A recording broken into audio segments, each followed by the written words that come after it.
સવારમાં જ પૂનમે તેની મા મમતાજીને ફોન કર્યો અને કહ્યું, અરે મા, તમે તો મને કહ્યું હતું કે છોકરો ભણેલો ગણેલો છે, સારા પૈસા કમાય છે અને મા બાપથી પણ દૂર રહે છે. તેની મા વધુ ભણેલી ગણેલી નથી તો અહીં મારું જ ચાલશે? પણ ક્યારે ચાલશે? મારા સાસુ તો અહીં જ જામીને બેસી ગયા છે. આ ડોસો તો ગામડે ચાલ્યો ગયો, પણ આ ડોસી અહીં મારી છાતી પર બેઠી છે. પૂનમ ગુસ્સામાં બોલતી જતી હતી તો તેની મા મમતાજી બોલ્યા, ધીરજ રાખ દીકરી, અને મારી એક વાત ગાંઠ બાંધી લે કે લગ્ન પછી ફક્ત એક અઠવાડિયું, બસ એક અઠવાડિયું તારા સાસુની સેવા કરજે. ત્યાર પછી આખી જિંદગી તેમને તારી આંગળીઓ પર નચાવતી રહીશ. જમાઈજી જ્યાં સુધી ઘરમાં હોય ત્યાં સુધી સાસુને માથે બેસાડીને રાખજે, અને જેવો તે બહાર નીકળે એટલે તેમને જમીન પર પછાડી દેજે અને ઘરના બધા કામ કરાવજે. બસ પતિની નજરમાં ક્યારેય ખરાબ ન બનતી બેટા. અને જો વધારે થાક લાગે તો જમાઈ બાબુને પ્રેમથી કહેજે કે મને થોડા દિવસ માટે પિયર મૂકી આવે, તો તે તારી દરેક વાત માનશે. અને આમ પણ જ્યારે તારા સાસુ ત્યાં એકલા છે તો તને શું તકલીફ છે? તેમની પાસે ઘરના બધા કામ કરાવ, નહીં તો બધું તારે જ કરવું પડશે અથવા કામવાળી પાછળ ખર્ચ થશે. માની વાત સાંભળીને પૂનમ બોલી, ઠીક છે મમ્મી, તમે કહો છો તો હું આ ડોસીની આગતા સ્વાગતા કરી લઈશ, પણ યાદ રાખજો, હું એક અઠવાડિયાથી વધુ આ બધું નહીં કરી શકું. પછી ભલે ને મારે હંમેશા માટે પિયર આવીને કેમ ન રહેવું પડે. હા બેટા, જ્યારે તારી ઈચ્છા થાય ત્યારે આવી જજે. આ પણ તારું જ ઘર છે, મમતાજીએ કહ્યું. તો તેમના પતિ મહેશબાબુ બોલ્યા, મમતા, તું તારી દીકરીને આ કેવી શિખામણ આપી રહી છે? જાણે છે ને આવું કરવાથી ઘર વસ્તુ નથી, બગડી જાય છે. વિચાર, જો તારી વહુ પણ કાલે તારી સાથે આવો જ વ્યવહાર કરશે તો તને કેવું લાગશે? હવે રહેવા દો જી, તમને શું ખબર કે સાસરીમાં પોતાની જગ્યા મજબૂત કરવા માટે કેટલા પાપડ વણવા પડે છે? પુરુષોનું શું છે, તેઓ તો ઘરની બહાર રહે છે. સહન તો અમારે સ્ત્રીઓએ જ કરવું પડે છે. અને હવે કાયદેસર રીતે પણ એ ઘરની માલકીન મારી દીકરીએ જ બનવું જોઈએ, નહીં કે એ કરડી સાસુએ. મમતાજીએ ચીડાઈને કહ્યું તો મહેશબાબુ હસીને બોલ્યા, તારા દિલને પૂછી જો તો કદાચ તારે પણ હવે સત્તા કોઈ બીજાને સોંપી દેવી જોઈએ, પણ તું તો ખુરશી છોડવા તૈયાર જ નથી. એટલું કહીને તેઓ ત્યાંથી ચાલ્યા ગયા. આ બાજુ પૂનમ તેની સાસુ મોહિનીજીને થોડા દિવસ સમયસર ચા નાસ્તો આપતી રહી. મોહિનીજી ઓછું ભણેલા પણ શાંત સ્વભાવના મહિલા હતા. તેમના પતિ રામસિંહજી ગામની ઉચ્ચ શાળામાં પ્રિન્સિપાલ હતા. હજુ અઠવાડિયા પહેલાં જ તેમણે પોતાના દીકરા સંજયના લગ્ન કર્યા હતા. સંજય જ્યારે ખૂબ જીદ કરવા લાગ્યો ત્યારે બંને માતા પિતા તેના લગ્ન માટે શહેરમાં આવી ગયા હતા. દીકરાના લગ્ન પછી જ્યારે તેમણે પાછા ગામડે જવાનો વિચાર કર્યો ત્યારે સંજયે એમ કહીને માને ત્યાં જ રોકી લીધા કે માં, પૂનમ હજુ નવી નવી આવી છે, તેને હજુ ઘર વસાવવાનું જ્ઞાન નથી, એટલે તમે તેની મદદ કરવા માટે અહીં જ રોકાઈ જાઓ. મોહિનીજી પણ વહુનું સુખ પામવા માટે દીકરા સાથે રોકાઈ ગયા. થોડા દિવસ પછી સંજય તેની પત્ની પૂનમને બોલ્યો, પૂનમ, ધ્યાન રાખજે, કાલથી મારે ઓફિસ જવાનું છે. 2 અઠવાડિયા પછી ઓફિસ જઈ રહ્યો છું, તો મોડું ન થવું જોઈએ.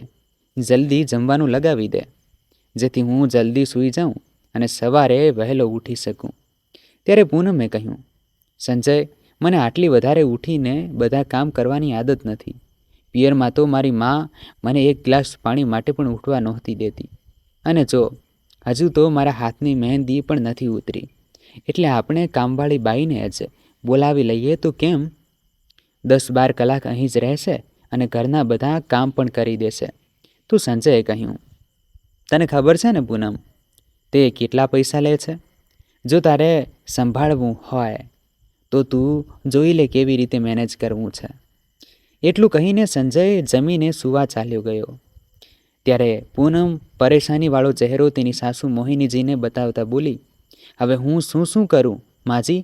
ઘરનું એટલું કામ હોય છે કે પતિને સમય જ નથી આપી શકતી, અને અત્યારે જો પૈસા નહીં બચાવીએ તો આગળ જતાં કેટલી મુશ્કેલી પડશે. હવે હું કોની પાસે મદદ માગું? એઠા વાસણ ઉઠાવીને પૂનમ ત્યાંથી જવા લાગી. તો મોહિનીજી બોલ્યા, વહુ, હું છું ને, તું શા માટે પરેશાન થાય છે? જા, તું હાથ મોં ધોઈને આરામ કર. આજે વાસણ હું ધોઈ નાખું છું અને સવારે રસોડામાં પણ હું તારી મદદ કરી દઈશ. આ સાંભળીને પૂનમ મોહિનીજીને ગળે વળગીને બોલી, મમ્મીજી, તમે કેટલા સારા છો.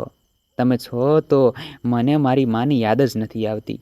તો મોહિનીજી બોલ્યા, અરે નહીં વહુ, કોઈ તકલીફ નહીં પડે, તું જા. પૂનમ હસતી હસતી પોતાના રૂમમાં ચાલી ગઈ. આ બાજુ મોહિનીજી જ્યારે રસોડામાં ગયા તો વાસણોનો ઢગલો હતો. વાસણ ધોવામાં અને તેમને સમેટવામાં તેમને રાતના 11 વાગી ગયા.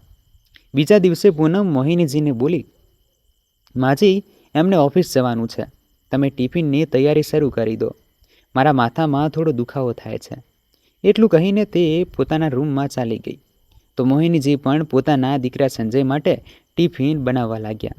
ત્યારે સંજયે બહાર આવીને પૂછ્યું, માં, તમે કેમ રસોઈ બનાવો છો? પૂનમ ક્યાં ગઈ? તો મોહિનીજીએ કહ્યું, કોઈ વાંધો નહીં બેટા, વહુની તબિયત સારી નથી એટલે ટિફિન હું તૈયાર કરી દઉં છું. હવે તો આ રોજની વાત થઈ ગઈ હતી. મોહિનીજી બધી રસોઈ બનાવતા અને પૂનમ પીરસીને સંજય સામે મૂકી દેતી. તો સંજય સમજતો કે રસોઈ તેની પત્નીએ જ બનાવી છે. બસ પછી શું હતું? એક દિવસ પૂનમ તેની આસપાસની સહેલીઓ સાથે પાર્લર ગઈ અને વાળ કપાવીને આવી.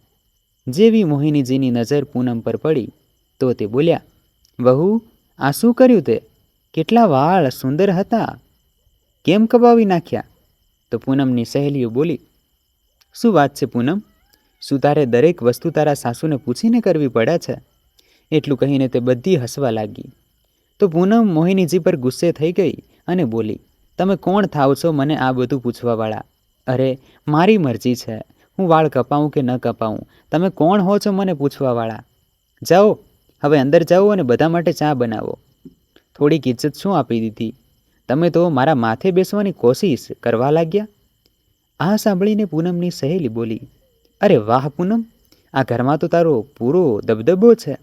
ત્યારે પૂનમ તરત જ બોલી, અરે, મારો પતિ કમાય છે તો હું આ ઘરની માલકીન છું.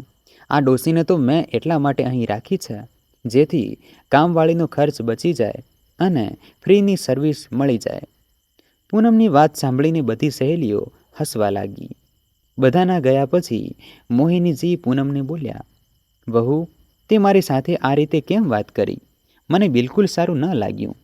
તો પૂનમે કહ્યું, તમારે પણ સમજવું જોઈએ કે કોની સામે શું બોલવું. અને ઘરમાં જ્યારે મહેમાન આવ્યા હોય ત્યારે ફરીથી ખાવા પીવાની વસ્તુઓ લઈને સામે ન આવતા. તમને જોઈને લોકો મારી મજાક ઉડાવે છે. એટલું કહીને પૂનમ પગ પછાડથી ત્યાંથી ચાલી ગઈ. બીજા દિવસે સંજય અને પૂનમ પાર્ટીમાં જઈ રહ્યા હતા. ત્યારે અચાનક પૂનમે કહ્યું, ઓહ સંજય, અરે શું થયું ડાર્લિંગ? સંજયે નવાઈથી તેની તરફ જોતા કહ્યું. તો પૂનમ બોલી, જુઓ ને સંજય, મારી સેન્ડલમાં કેટલી માટી લાગી છે. હવે આ પહેરીને જો હું તમારા દોસ્તના ઘરે જઈશ તો તેઓ શું કહેશે? શું હવે તૈયાર થઈને મારે તેને સાફ કરવી પડશે? ત્યારે સંજયે કહ્યું, ઊભી રહે પૂનમ, તારા હાથ ગંદા થઈ જશે. અરે માં, સાંભળો તો, તમારી વહુ તૈયાર થઈ ગઈ છે તો આ સેન્ડલ તમે સારી રીતે સાફ કરી દો. અમારે બહાર નીકળવાનું છે, મોડું થાય છે. તો મોહિનીજીએ કહ્યું, હા હા બેટા, કેમ નહીં, ઊભી રહે, હું કપડું લઈને આવું છું. અરે મમ્મીજી, એમાં સમય લાગશે, તમે તમારી સાડીના પાલવથી જ તેને સાફ કરી દો. પૂનમે કહ્યું. તો સંજય પણ બોલ્યો, હા માં, જલ્દી કરી દો, મોડું થઈ રહ્યું છે. આ સાંભળીને મોહિનીજીની આંખોના ખૂણા ભીના થઈ ગયા. વિચારવા લાગ્યા કે જે પાલવથી ક્યારેક દીકરાનું મોં લૂછતી હતી, આજે એ જ પાલવથી વહુની સેન્ડલ સાફ કરી રહી છું. ત્યારે પૂનમે ધીમેથી કહ્યું, મમ્મીજી, હવે તમે સાફ કરી જ દીધી છે તો પહેરાવી પણ દો. હું તમારી આટલી સેવા કરું છું, તમે તમારી વહુ માટે આટલું પણ ન કરી શકો? ત્યારે સંજય હસતા હસતા બોલ્યો, હું ગાડી કાઢું છું, તું આવી જજે. તો પૂનમ ઇતરાઈને બોલી, મમ્મીજી, અમારું જમવાનું બહાર હશે, તમે રસોઈ ન બનાવતા. દિવસનું જમવાનું વધ્યું છે એ જ ખાઈ લેજો. અને હા, થોડા કપડાં રાખ્યા છે, તેને ઇસ્ત્રી કરી દેજો. એટલું કહીને તે મટકતી મટકતી બહાર નીકળી ગઈ.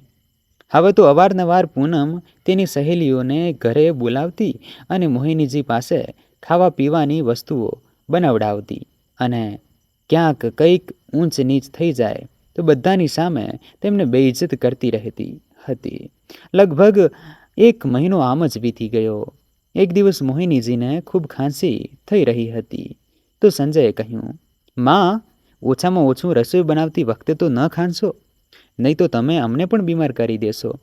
તમે જો બીમાર પડ્યા તો કોઈ નુકસાન નહીં થાય, પણ જો હું બીમાર પડ્યો તો મારે ઓફિસમાંથી રજા લેવી પડશે, એટલે તમે થોડું ધ્યાન રાખો. ત્યારે પૂનમ પણ ત્યાં આવી ગઈ અને બોલી, કેટલી વાર કહ્યું છે સંજય એમને કે મોં ઢાંકીને કામ કરે, પણ તે મારી એક પણ વાત નથી સાંભળતા.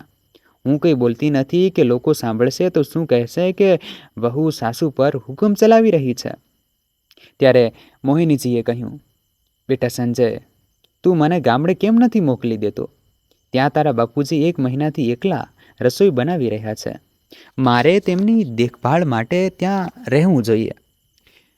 બહુ રહી હું તારી સાથે. હવે મારી ટિકિટ કરાવી દે. ત્યારે સંજયે પૂનમ તરફ જોયું તો તેણે કંઈક ઈશારો કર્યો. ત્યારે સંજય બોલ્યો, માં, પપ્પાનું બહાનું કેમ બનાવો છો? જો તેમને તકલીફ હોત તો તે પોતે ફોન ન કરી દેત. આવતા મહિને પૂનમનો જન્મદિવસ છે, ત્યાર પછી તમે ચાલ્યા જજો. એટલું કહીને સંજય ત્યાંથી ચાલ્યો ગયો.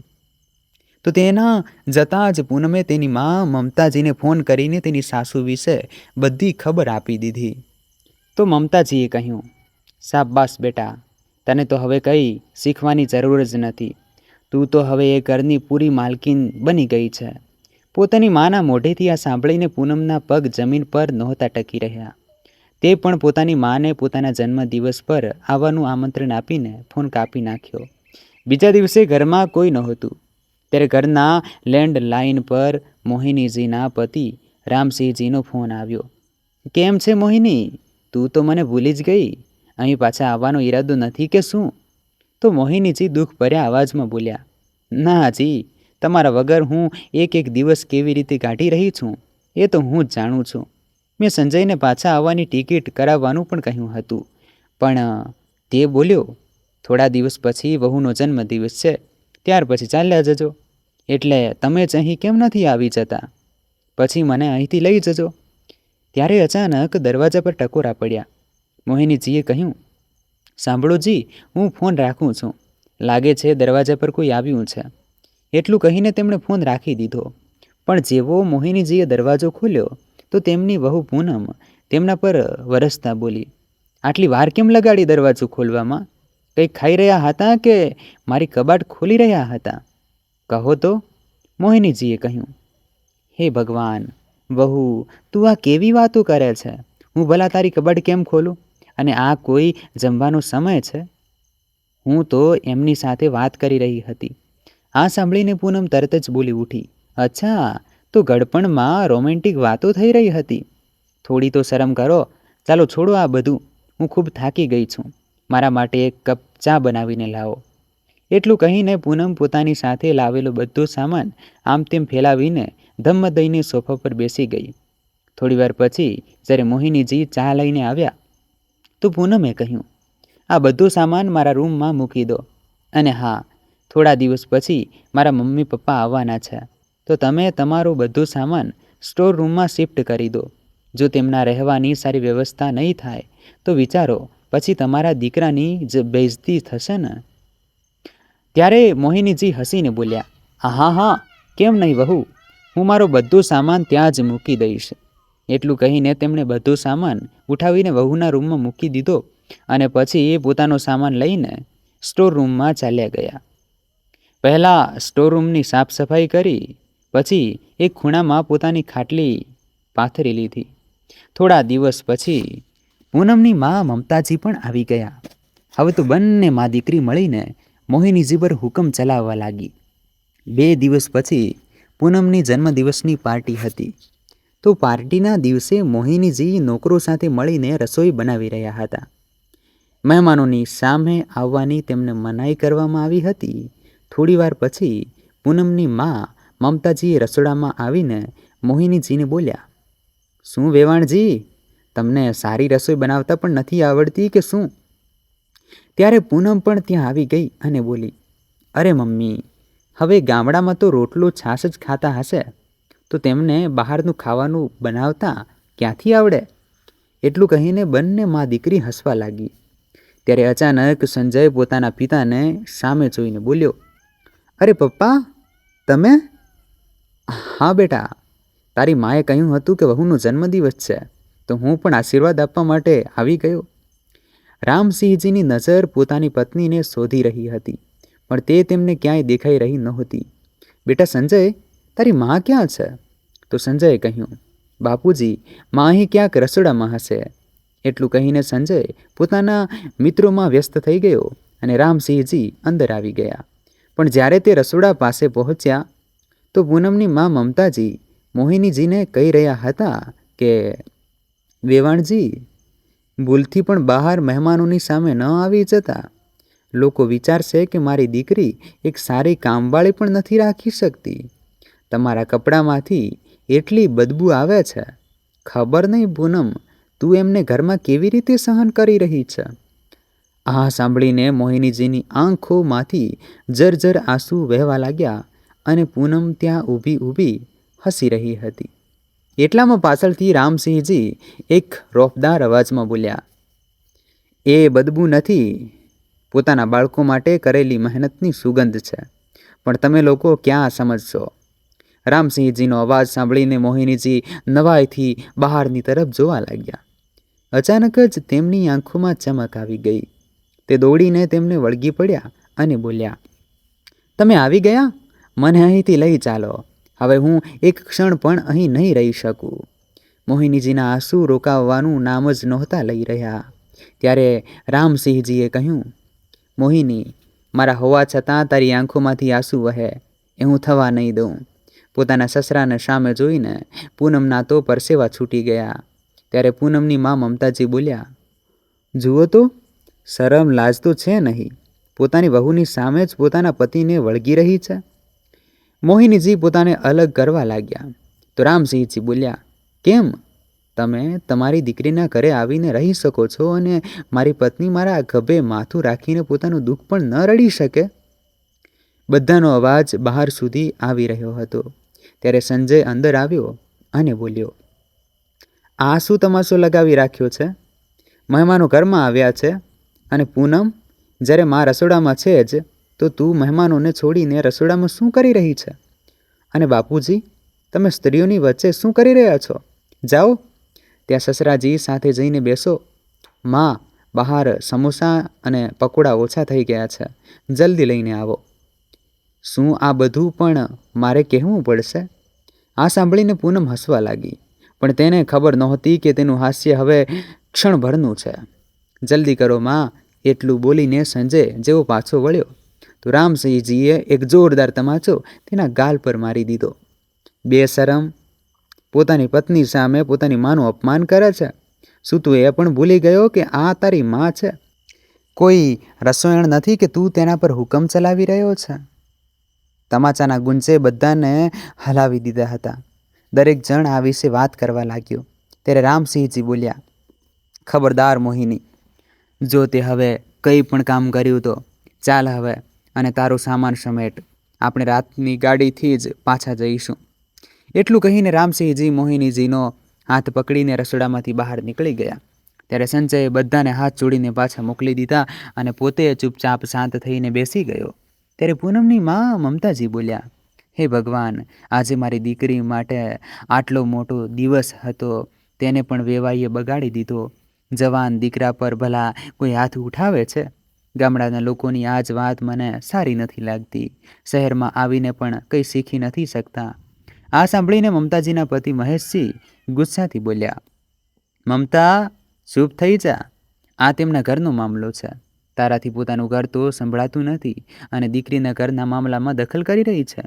ત્યારે રામસિંહજીએ કહ્યું, ભાઈ સાહેબ, હવે રોકવાથી શું ફાયદો?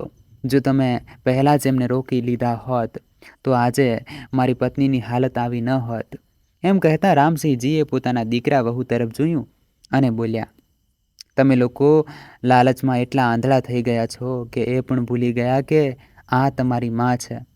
અને વહુ તું, તે 4 દિવસ મારી સામે સાસુની સેવા કરી દીધી, એ વિચારીને કે તું જિંદગીભર તેની પાસે તારી સેવા કરાવીશ.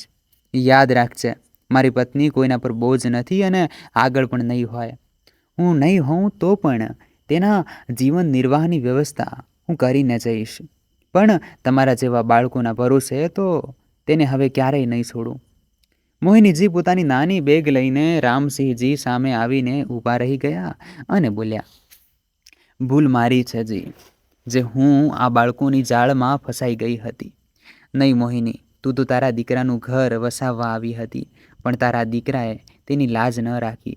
ચાલ હવે જઈએ. અને તું સંજય, હવેથી મારી સંપત્તિ પર તારો કોઈ અધિકાર નહીં હોય. સારું થયું મારા જીવતા જીવત તમે લોકોની સચ્ચાઈ મારી સામે આવી ગઈ. નહીં તો મારા ગયા પછી તો તમે આ ભલી સ્ત્રી સાથે ન જાણે શું શું કરત. એટલું કહીને રામસિંહજી પોતાની પત્નીને સાથે લઈને ત્યાંથી નીકળી ગયા.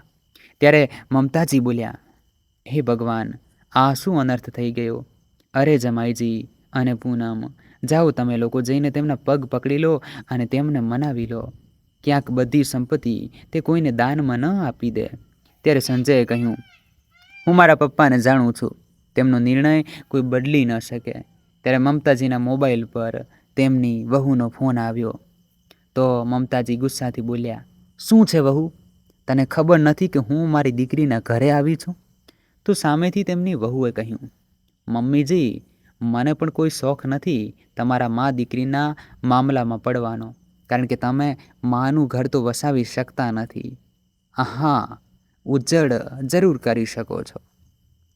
હું બસ તમને એટલું જણાવી રહી છું કે તમારો સામાન મેં વરંડામાં મૂકી દીધો છે અને અમે લોકો 15 દિવસ માટે ફરવા જઈ રહ્યા છીએ.